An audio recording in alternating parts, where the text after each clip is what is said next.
Baik, Bapak Ibu, kita mulai. Bismillahirrahmanirrahim. Assalamualaikum warahmatullahi wabarakatuh.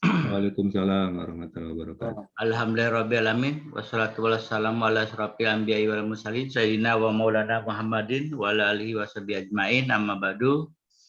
Bapak Ibu guru yang saya hormati, pada kesempatan ini kita menyelenggarakan in-house training yang berkaitan dengan penerapan kurikulum baru, di mana sekolah kita kebetulan pada tahun ini terpilih menjadi sekolah SMK COE atau SMK Pusat Keunggulan. Maka dengan dasar itulah kurikulum kita di kelas 10 terutama kita harus sudah menggunakan kurikulum yang baru.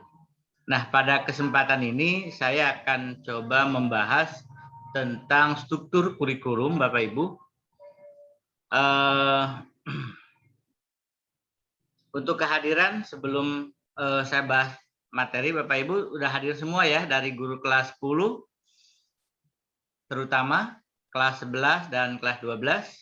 Saya lihat daftar absennya sudah hampir memenuhi 80%. Sebentar saya tampilkan, saya screen materinya Bapak Ibu.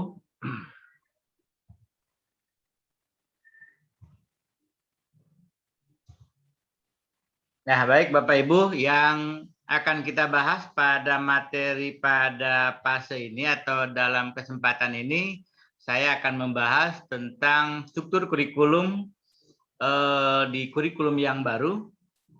Ini ada beberapa yang membedakan dengan kurikulum lama, Bapak Ibu, di mana pembagiannya di sini ada cukup A dan B. Kalau dulu adalah A, B, dan C. Di sini ada mata muatan umum. Itu mata pelajaran dengan materi umum yang sama dengan SMA, yang sekarang di SMK ini.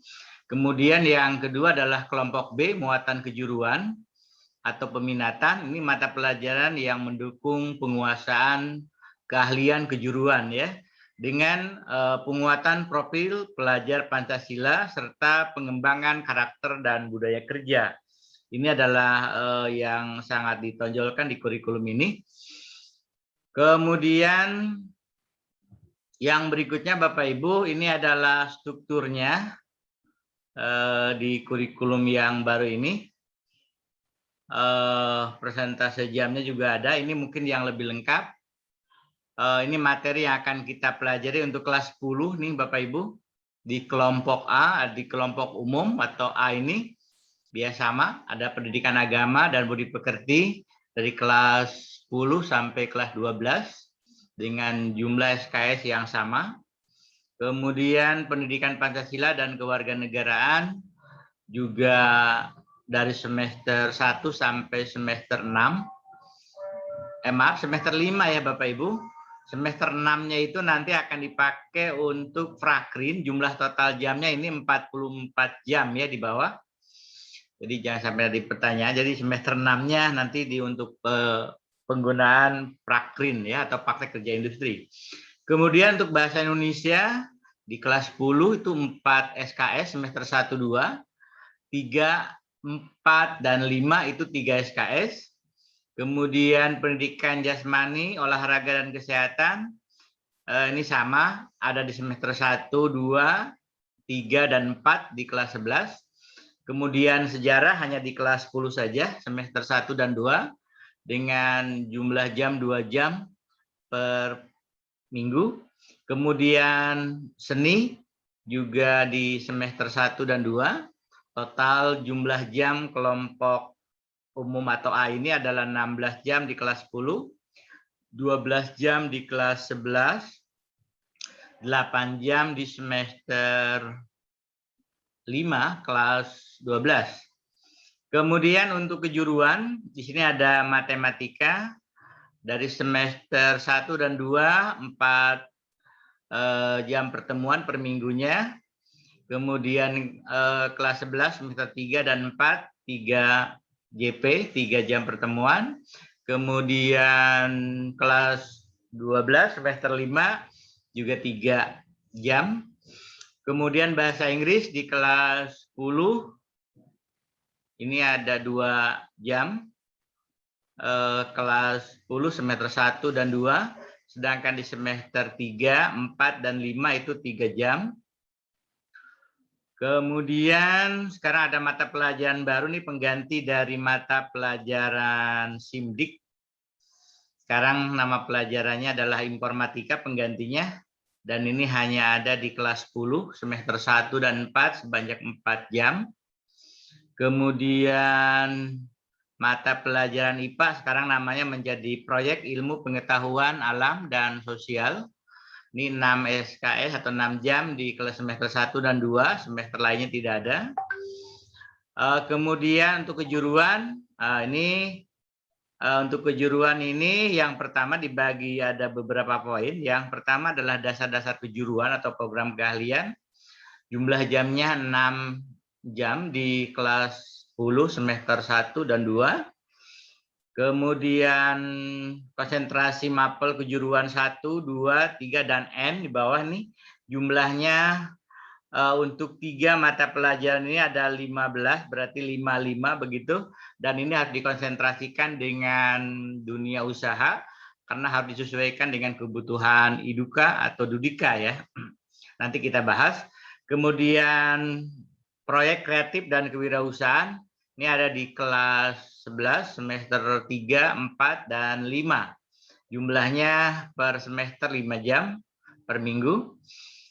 Kemudian praktek kerja lapangan ini ada 44 jam di semester akhir, di semester 6, kelas 12. Kemudian mata pelajaran pilihan ini ada 4 jam di kelas 11 dan 6 jam di kelas 12 semester 5 ya. Kemudian muatan lokal 2 jam masing-masing dari mulai semester 1 sampai dengan semester 5.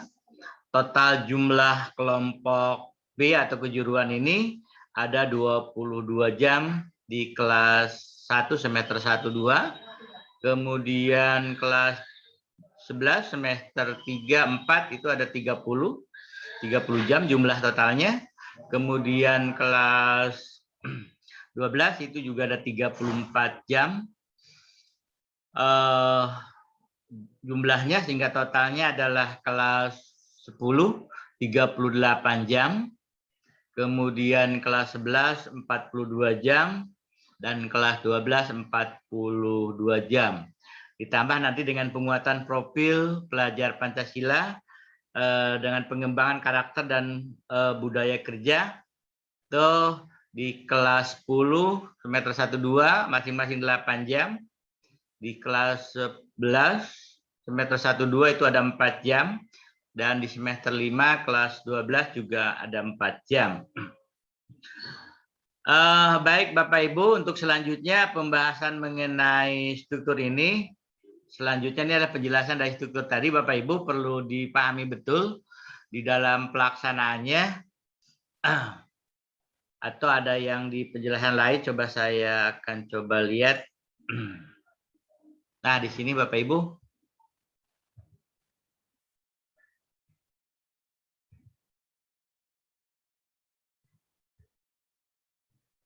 Ini perubahan mata pelajaran ya Bapak Ibu.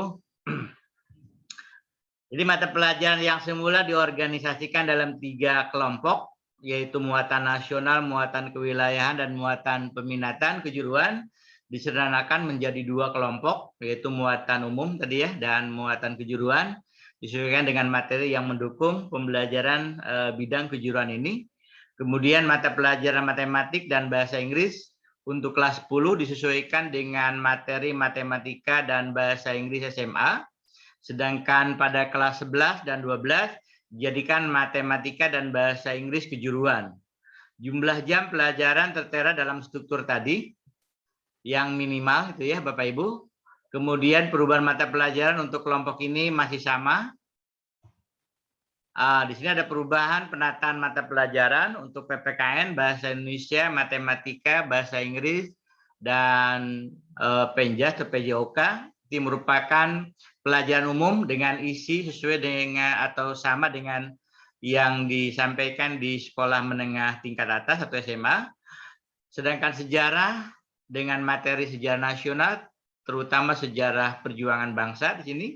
Kemudian seni merupakan perubahan dari mata pelajaran yang sebelumnya diberi nama seni budaya. Itu yang berubah.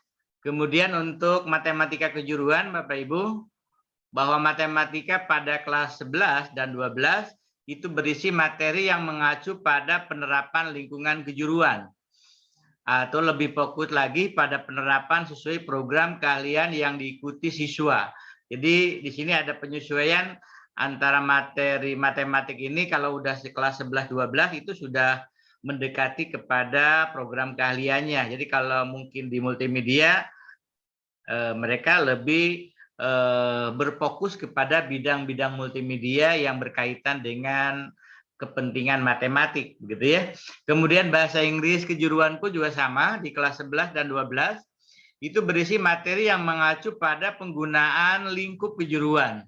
Jadi yang berhubungan dengan produktif itu dikaitkan seperti kalau mungkin di jurusan-jurusan lain seperti OTKP misalnya, atau di jurusan lain saya rasa sama, bagaimana dia bisa berkomunikasi yang baik berkaitan dengan penggunaan bahasa Inggris, bernegosiasi, melakukan pendekatan, atau kalau di multimedia mungkin menggunakan istilah-istilah atau simbol atau mungkin bahasa-bahasa virtual, bahasa-bahasa yang bisa didesain di situ, dia bisa menggunakan dengan bahasa Inggris yang baik dan benar, begitu ya. Jadi disesuaikan nanti dengan kebutuhan-kebutuhan kejuruannya. Kemudian mata pelajaran logika dan teknologi digital. Nah, ini di semua jurusan itu akan mendapatkan materi ini seperti tadi yang saya jelaskan sebagai pengganti dari SIMDIK. Di sini perubahannya, jadi dulunya simulasi digital dan komunikasi digital berisi materi untuk mengembangkan kemampuan berpikir, ya, kemudian literasi digital serta pemanfaatan teknologi informasi dan komunikasi itu ada di dalam materi ini. Kemudian untuk mata pelajaran ilmu pengetahuan alam dulu IPA saja, sekarang ada ditambah jadi IPA dan ilmu sosial atau IPAS, berisi tentang literasi, ilmu-ilmu pengetahuan alam dan sosial yang diformulasikan dalam tema-tema kehidupan yang kontekstual dan aktual. Mendukung keahlian kejuruan tentunya Bapak Ibu, dan lebih spesifik lagi sesuai dengan program keahlian yang dikuasai siswa. Jadi mungkin ilmu sosialnya ini atau ilmu pengetahuan alamnya sangat direlevansikan dengan bidang-bidang keahliannya. Seperti mungkin untuk kelompok bisnis dan manajemen, di situ ada jurusan akuntansi keuangan lembaga, ada jurusan pemasaran, ada jurusan perkantoran. Mungkin ini akan identik dengan kepentingan-kepentingan dalam bisnis manajemen. Kalau di IT mungkin berkaitan dengan kaitannya dengan teknologi informasi, ya. Jadi ilmu pengetahuan alamnya lebih menitik beratkan ke situ. Itu akan jadi nanti yang mengajar harus betul-betul selektif dan memahami ini sehingga pada saat nanti menyampaikan betul-betul bisa relevan dengan yang menjadi sasaran di dalam perubahan-perubahan ini. Kemudian muatan kejuruan di sini di kelas 10 Bapak Ibu ada 6 jam per minggu atau 216 jam per tahun, berisi materi dasar-dasar kejuruan untuk masing-masing program keahlian. Seperti contoh kalau di TKJ mungkin ini materinya tadinya ada 2, ada 3 pelajaran, sekarang jadi 1. Mungkin namanya bisa kita ambil satu contoh misalnya dasar-dasar jaringan misalnya, begitu ya kalau di TKJ. Kemudian jumlah jam per mata pelajaran dapat ditentukan oleh sekolah sesuai dengan kebutuhan konsentrasi keahlian yang dipilih. Sekolah berdasarkan kesepakatan dengan dunia kerja atau mitra sekolah, gitu ya. Berarti di dalam menentukan muatan dasar kejuruan ini atau dari mulai mata pelajaran produktif begitu, kita memang perlu bekerja sama dengan dunia usaha di dalam menentukannya, dari mulai menentukan materi apa yang harus diberikan, kemudian berapa jam perlu disampaikan, itu juga perlu disepakati antara pihak sekolah dengan dunia usaha di sini. Karena mata pelajaran ini harus dikembangkan, diupayakan untuk pengembangannya bisa selaras dengan kebutuhan dunia kerja. Bisa juga digunakan dengan menggunakan sistem blok. Di sini bisa juga diarahkan untuk dibuat sistemnya blok, mungkin kelas 1 semester 1 saja, semester 2-nya mungkin diganti dengan materi lain gitu ya, itu juga bisa dibuat seperti itu dengan menggunakan sistem blok. Kemudian untuk muatan kejuruan kelas 11 dan 12-nya 15 jam per minggu pada kelas 11 atau 540 jam per tahun. Itu di semester 3 dan 4, sedangkan semester 5 bisa 17 jam per minggu, atau itu untuk di kelas 12, atau sekitar 306 jam per tahun pada semester 5, itu satu semester saja. Kemudian bisa berupa kumpulan mata pelajaran pada program keahlian yang dapat dikembangkan oleh setiap sekolah menjadi konsentrasi sesuai dengan tuntutan dunia kerja yang menjadi mitra kita. Jadi berapa yang disesuaikan dengan kebutuhan, begitu ya. Kemudian jumlah jam pelajaran atau jam per mata pelajaran dapat juga ditentukan oleh sekolah sesuai dengan kebutuhan konsentrasi keahlian yang dipilih sekolah berdasarkan kesepakatan dengan dunia kerja. Atau di sini jelaskan juga di poin kelima, mata pelajaran kejuruan kelas 11 dan 12 dapat dilaksanakan dengan sistem blok juga. Jadi boleh juga dibuat blok begitu. Mungkin nanti kelas 12-nya full prakrin, bisa juga mungkin dibuat seperti itu Bapak Ibu. Dan itu memang perlu disepakati, duduk bareng dengan antara sekolah dan industri, membicarakan tentang materi-materi apa, lalu berapa banyak jam yang dibutuhkan, karena di dalam perumusan mata atau muatan kejuruan ini tidak bisa sepihak sekolah saja. Peran industri sangat menentukan di sini, karena di kurikulum baru ini memang sasarannya bagaimana kita bisa memberikan sebuah kompetensi kepada siswa ini sesuai dengan kebutuhan pasar. Jadi apa yang ada di industri kita harus betul-betul full bisa menerapkan kepada siswa, dan diharapkan nanti peran dunia usaha atau IDUKA ini betul-betul bisa memberikan kontribusi yang cukup besar, gitu ya. Itu adalah harapan kita semua. Ini ada mata pelajaran proyek kreatif dan kewirausahaan. Ini yang di kurikulum lama namanya produk kreatif dan kewirausahaan. Di sini merupakan wahana pembelajaran bagi peserta didik untuk mengaktualisasikan dan mengekspresikan kompetensi yang dikuasai pada kegiatan pembuatan produk atau layanan jasa yang secara kreatif dan bernilai ekonomi. Jadi nilai produk-produknya memang harus memenuhi kebutuhan pasar, apa yang kira-kira peluang pasarnya atau pangsa pasarnya cukup bagus, gitu ya. Kemudian ini juga merupakan proyek dapat berupa satu atau beberapa unit produk atau layanan jasa yang dikerjakan oleh beberapa siswa. Ya, jadi bisa juga kegiatannya seperti itu. Jadi pada tahap awal proyek yang dikerjakan dapat berupa simulasi produk atau jasa, dan pada tahap selanjutnya bisa berupa produk atau layanan jasa yang nyata yang dijual atau merupakan proyek pesanan ya dari masyarakat atau dunia kerja atau mitra kita dari industri. Nah, ini harapan dari materi proyek kreatif dan kewirausahaan itu seperti itu kira-kira Bapak Ibu. Kemudian mata pelajaran pilihan ini kaitannya dengan mata pelajaran yang dapat dipilih oleh peserta didik berdasarkan passion untuk pengembangan diri, baik untuk melanjutkan pendidikan atau berwirausaha maupun bekerja pada bidangnya.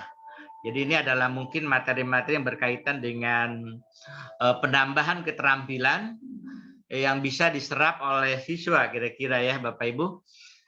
Kemudian praktik kerja lapangan ini merupakan wahana pembelajaran di dunia kerja yang sesungguhnya untuk memberikan kesempatan kepada peserta didik meningkatkan penggunaan kompetensi teknis, hard skill, sesuai dengan program keahlian atau konsentrasi serta menginterpretasikan karakter dan budaya kerja atau soft skill yang berlaku di dunia kerja. Nah, diharapkan dalam proses praktek kerja lapangan atau prakrin ini, siswa bisa menerapkan hard skill dan soft skill-nya. Demikian barangkali Bapak Ibu yang bisa saya sampaikan di dalam struktur kurikulum. Sebelum saya tutup, Bapak Ibu, barangkali ada yang perlu ditanyakan. Waktu saya tinggal sedikit sekali. Baik, Pak. Cukup Pak ya? Ada Pak. Silakan Pak. Pak, terima kasih. Apa perbedaan mendasar antara kurikulum 2013 dengan kurikulum yang terbaru 2021 ini, Pak? Terima kasih. Ya, yang mendasar, baik Bapak Ibu, yang mendasar perbedaannya berada pada program atau peminatan atau kejuruan ya. Di K13 sudah diberikan oleh pemerintah, jadi sudah diblok begitu ada, dan kita nggak bisa mengurangi, yang bisa menambahkan gitu ya. Tapi di kurikulum ini kita diberi kemerdekaan untuk berkolaborasi penentuan mata pelajaran peminatan ini dengan dunia usaha, sehingga diharapkan mata pelajaran produktif ini betul-betul sebagai perwujudan adanya peran dunia usaha di dalam dunia pendidikan khususnya di SMK, yang outputnya diharapkan bisa memenuhi kebutuhan pasar atau industri yang diinginkan. Kira-kira begitu, Pak.